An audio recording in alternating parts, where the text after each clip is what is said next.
Welcome to Cow Talks. This is Marcelo Wallau, Forage Extension Specialist with the University of Florida. And this is our podcast, where we dive into the main topics affecting livestock and forage production in the southeastern United States. Join us in this journey as we tackle the main issues affecting our producers and the sustainability of our production systems. Hello and welcome to Cow Talks. This is Marcelo Wallau, Forage Extension Specialist and Associate Program Leader for the University of Florida. And today is our inaugural series of our Research in Perspective. This is our effort to bring you the latest in research and show you what is coming out of our research stations that can help farmers in the southeastern United States. Today my guest is Dr. Hannah Rush. She's an agronomist agroecologist with the University of Minnesota, focusing on sustainable cropping. And she got her PhD from our ranks in the agronomy department at the University of Florida a few years back. I had the pleasure to work with Hannah in multiple of her projects, and she's here today to tell us a little bit about two of her latest research, one involving establishment and also the second one in terms of diversity. Hannah, welcome to Cow Talks. Thank you very much. It's a pleasure to be here. So we're getting close to the planting season now as we're recording this podcast, and people are getting ready to plant their cool season forages. One of your research trials was, and that we're getting close to publish hopefully soon, is related to establishment strategies for cool season forages in Florida.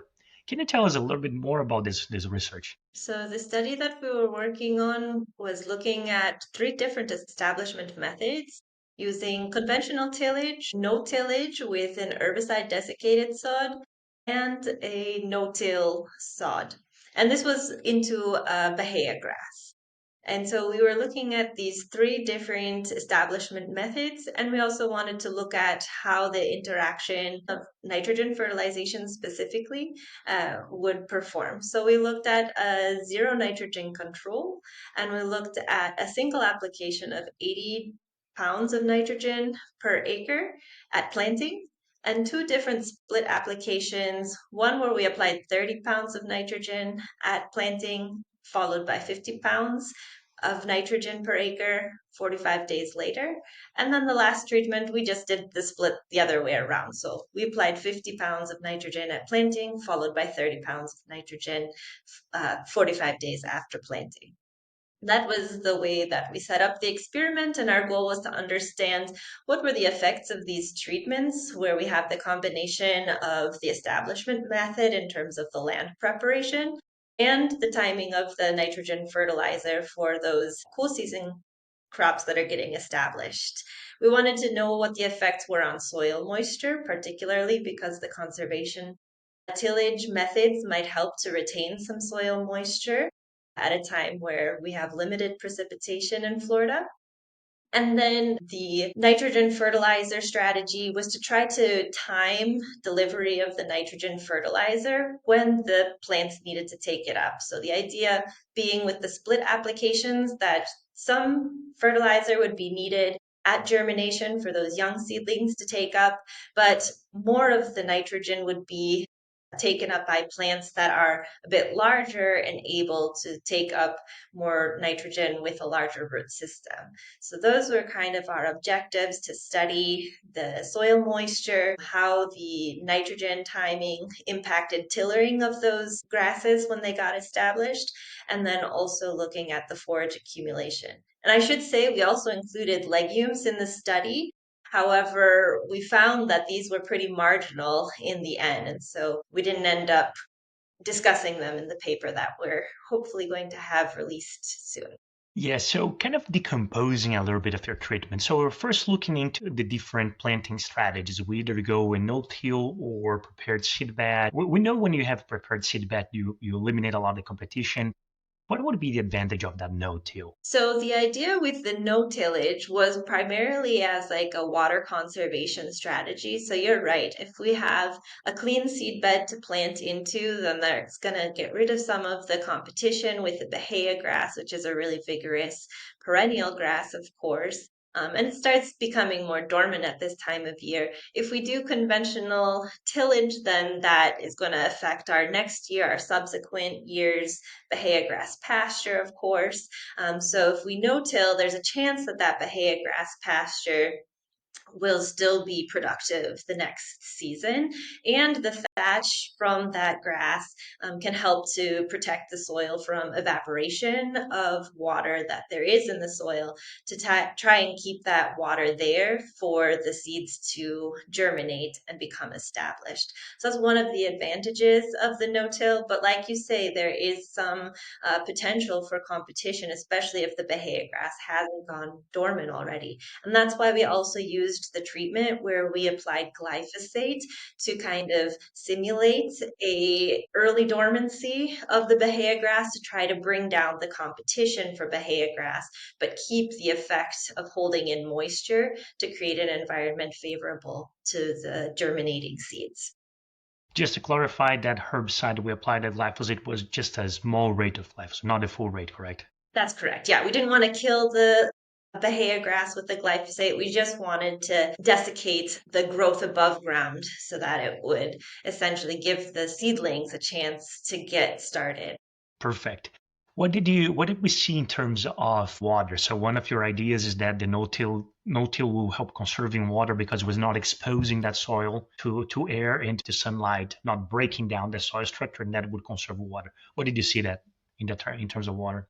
We did see what we expected to see in terms of a lower amount of soil moisture under the conservation tillage compared with the two treatments where we had no-till and the no-till with the herbicide. So we did see that, especially when there was no nitrogen applied or a single application of 80 pounds of nitrogen applied at planting. When we looked at the treatments where we did the split application, there was a smaller difference between the conservation tillage and the two treatments where we did not apply tillage. And this is probably a result of greater biomass actually produced in the split nitrogen applications because as the plants are growing, they're also drawing up the water from the soil and using that, and it's being transpired through the plant instead of evaporated from the soil in the case of the conservation tillage.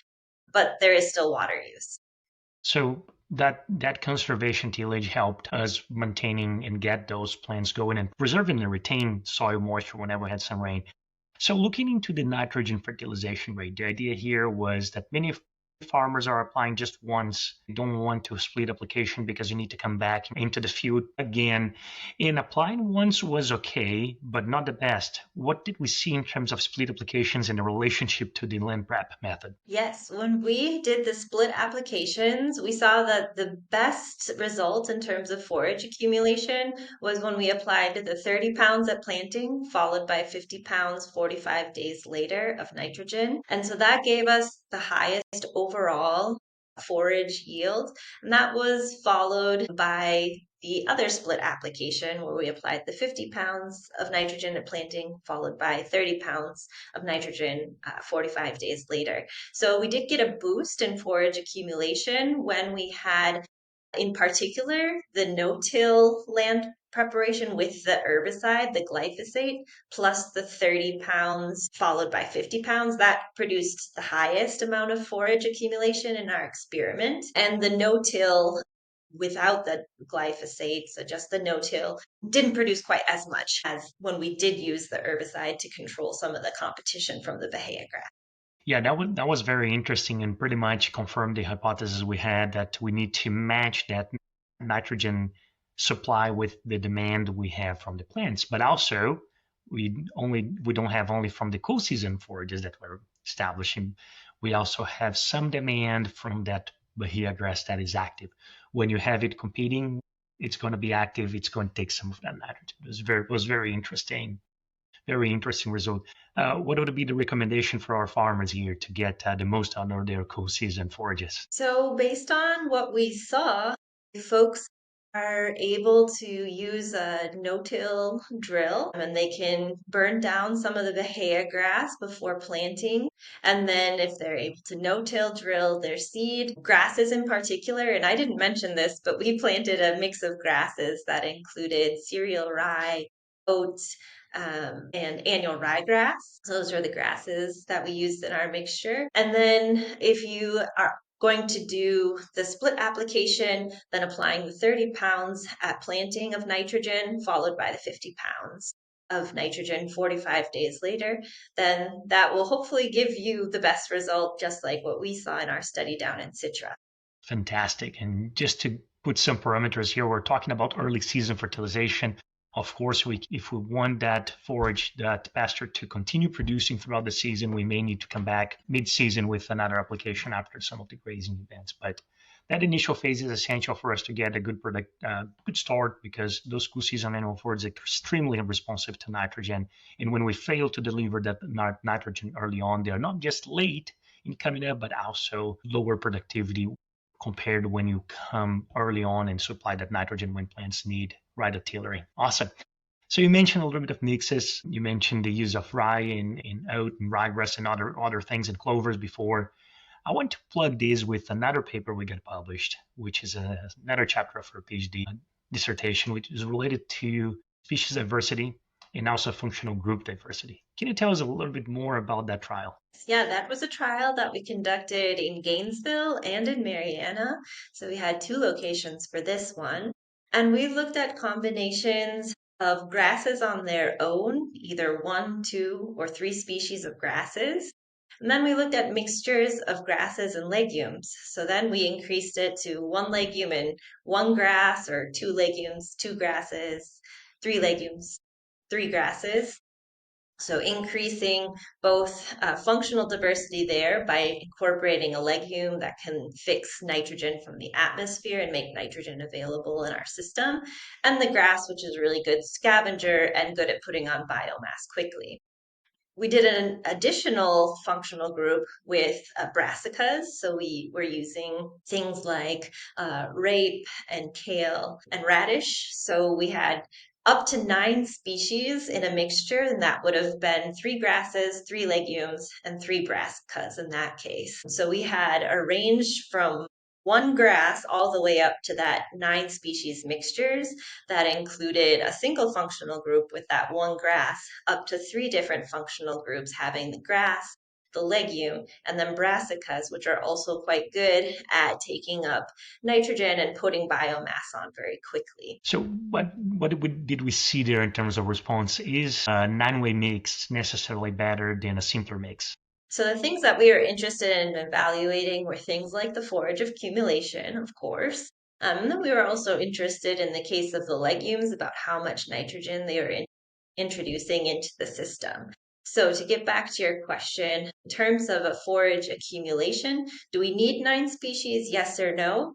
And I would say it depends, and that's often the response. But we saw 2 different things. So I'll mention 2 things. One, we had a different performance depending on the variation. So in Gainesville, where we have more coarse soils and less rainfall compared with up in Marianna and the Panhandle, where they get a little bit more precipitation during the cool season and the soils are a bit heavier, we saw greater forage production overall up in Marianna compared with Gainesville. But in both cases, we did see an increase from 1 to 2 to 3 species of grass, for example. So if you're going to plant just a grass, then there is some benefit from planting at least 2 and even 3 grasses. If you're going to add legumes, there was also a linear increase. So each time you added a grass and a legume from 2 to 4 to 6 species, especially at Gainesville, we did see increase in forage accumulation both years. So that was great. In Marianna, however, we saw pretty flat if you added additional legumes. So that was a really interesting finding, especially because Marianna produced more legumes overall than Gainesville. So that kind of leads us to believe that perhaps the grasses and those grass legume mixtures were really what was driving the increase in Gainesville. Whereas at Marianna, there was maybe more of like a equal parts, and so that's why it looked a little bit more flat. Overall, though, the greatest production that we saw in Marianna were in the treatments that included all 3 functional groups. Not necessarily 9 species, though. Having 6 species or even 3, where we had 1 grass, 1 legume, and brassica, produced similar amounts to 3 grasses, for example, in the first year at Marianna. And in the second year at Marianna, having 2 grasses, 2 legumes, and 2 brassicas. increased the amount of biomass compared to other treatments. So 9 species, I would say, is not necessary to maximize the forage accumulation.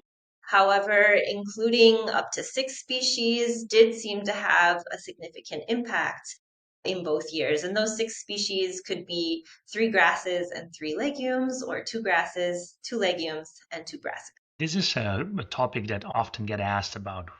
What mixes should I use? How to blend those forages? And I am very fond of telling we don't need a lot. We just need targeted effort here. Species that complement each other in time, in space, in functionality, and in resilience. We cover those, we're good. We don't need to add a lot. And I think this trial really helps us showing that diversity is extremely important. Excessive diversity is not necessarily better.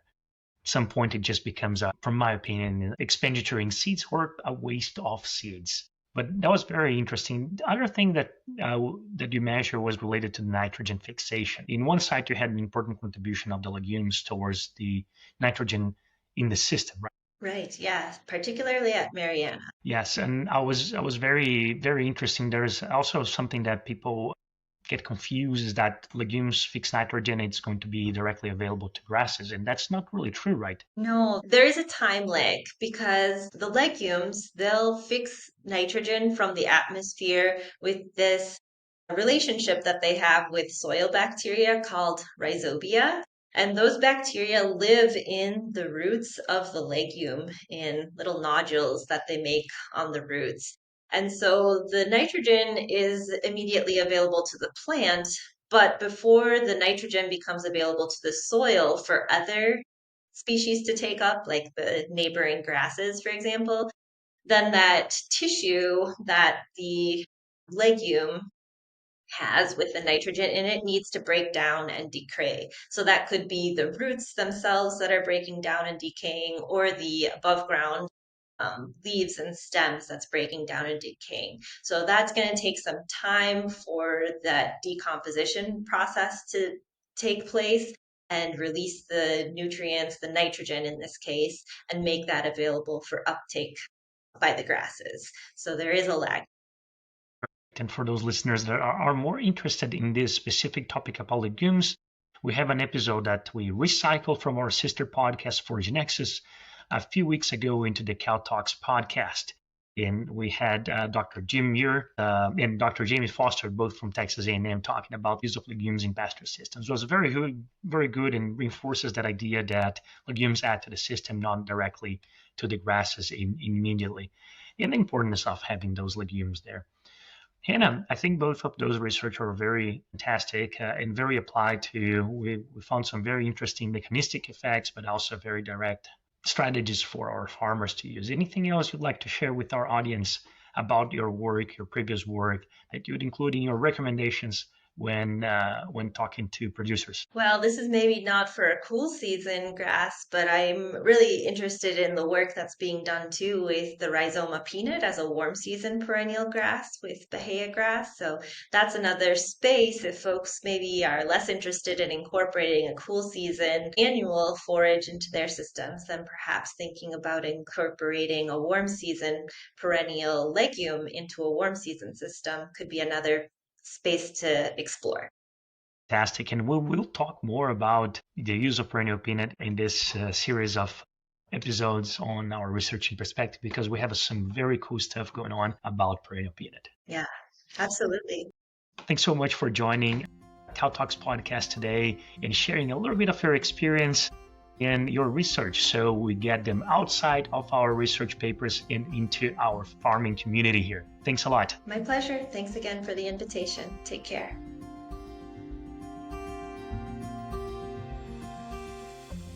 This podcast was brought to you by the University of Florida Forage team with technical support from the University of Florida College of Agriculture and Life Sciences, Faculty Instructional Resource and Support Team. This episode was produced by Marcelo Wallau, Olivia Mowley, and Ashley Kanabrowski. We hope you have enjoyed this podcast. If you have any comments or thoughts to share with us, please reach out to us through our email, forages@ifas.ufl.edu, and find us on our social media, uf.forages on Instagram, UF Forage team on Facebook, or UF IFAS Forages on YouTube. We hope to see you in our next episode.